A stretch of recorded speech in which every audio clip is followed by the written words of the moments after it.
भगवान सबकी सुनता है। एक शहर में सेठ रहता था। एक शाम अचानक से उसे बहुत बेचैनी होने लगी। डॉक्टर को बुलाया गया, सारी जांचें करवा ली, परंतु कुछ भी नहीं निकला। उसकी बेचैनी बढ़ती गई। उसके समझ में नहीं आ रहा था कि ये क्या हो रहा है। रात हुई, नींद की गोलियां भी खा ली, पर न नींद आने को तैयार और ना ही बेचैनी कम होने का नाम ले। वो रात को उठकर 3 बजे घर के बगीचे में घूमने लगा। घूमते घूमते उसे लगा कि बाहर थोड़ा सा सुकून है, तो वह बाहर सड़क पर पैदल निकल पड़ा। चलते चलते हजारों विचार मन में चल रहे थे। अब वो घर से बहुत दूर निकल आया था और थकान की वजह से एक चबूतरे पर बैठ गया। उसे थोड़ी शांति मिली तो आराम से बैठ गया। इतने में एक कुत्ता आया और उसकी चप्पल उठाकर ले गया। सेठ ने देखा तो वह दूसरी चप्पल उठाकर कुत्ते के पीछे भागा। कुत्ता पास ही बनी झुग्गी झोपड़ियों में घुस गया। सेठ भी उसके पीछे था। सेठ को करीब आता देखकर कुत्ते ने चप्पल वहीं छोड़ दी और चला गया।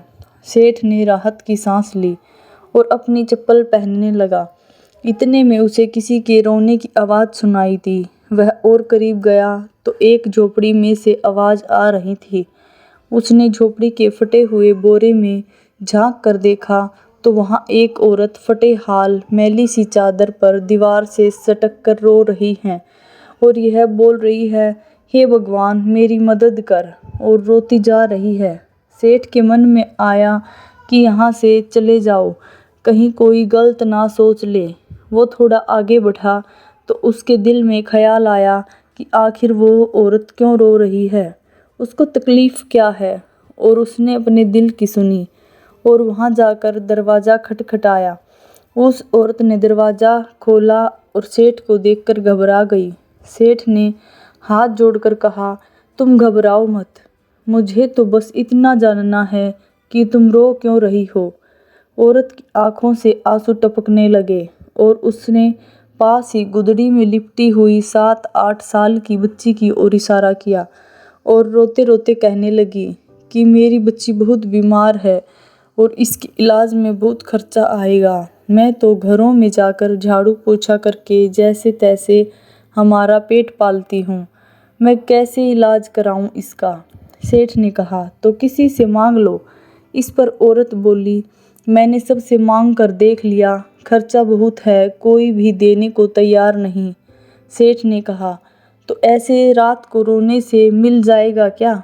औरत ने कहा, कल एक संत यहाँ से गुजर रहे थे तो मैंने उनको मेरी समस्या बताई तो उन्होंने कहा, बेटा तुम सुबह 4 बजे उठकर अपने ईश्वर से मांगो, बोरी बिछाकर बैठ जाओ और रो गिड़गिड़ा के उससे मदद मांगो, वो सब की सुनता है तो तुम्हारी भी सुनेगा। मेरे पास इसके अलावा कोई चारा नहीं था, इसीलिए मैं उससे मांग रही थी और बहुत ज़ोर से रोने लगी। ये सब सुनकर सेठ का दिल पिघल गया और उसने तुरंत फ़ोन लगाकर एम्बुलेंस बुलवाई और उस लड़की को एडमिट करवा दिया। डॉक्टर ने 1.5 लाख का खर्चा बताया तो सेठ ने उसकी जवाबदारी अपने ऊपर ले ली और उसका इलाज कराया। उस औरत को अपने यहाँ नौकरी देकर अपने बंगले के सर्वेंट क्वार्टर में जगह दी और उस लड़की की पढ़ाई का जिम्मा भी ले लिया। सेठ कर्म प्रधान तो था पर नास्तिक था। अब उसके मन में सैकड़ों सवाल चल रहे थे, क्योंकि उसकी बेचैनी तो उस वक्त ही ख़त्म हो गई थी जब उसने एम्बुलेंस को बुलवाया था। वह यह सोच रहा था कि आखिर कौन सी ताकत है जो मुझे वहाँ तक खींच कर ले गई। क्या यही ईश्वर है? और यदि ये ईश्वर है तो सारा संसार आपस में धर्म जात पात के लिए क्यों लड़ रहा है? क्योंकि ना मैंने उस औरत की जात पूछी और ना ही ईश्वर ने जात पात देखी, बस ईश्वर ने तो उसका दर्द देखा और मुझे इतना घुमाकर उस तक पहुंचा दिया। अब सेठ समझ चुका था कि कर्म के साथ सेवा भी कितनी ज़रूरी है, क्योंकि इतना सुकून उसे जीवन में कभी भी नहीं मिला था। तो दोस्तों, मानव और प्राणी मात्र की सेवा का धर्म ही असली भक्ति है।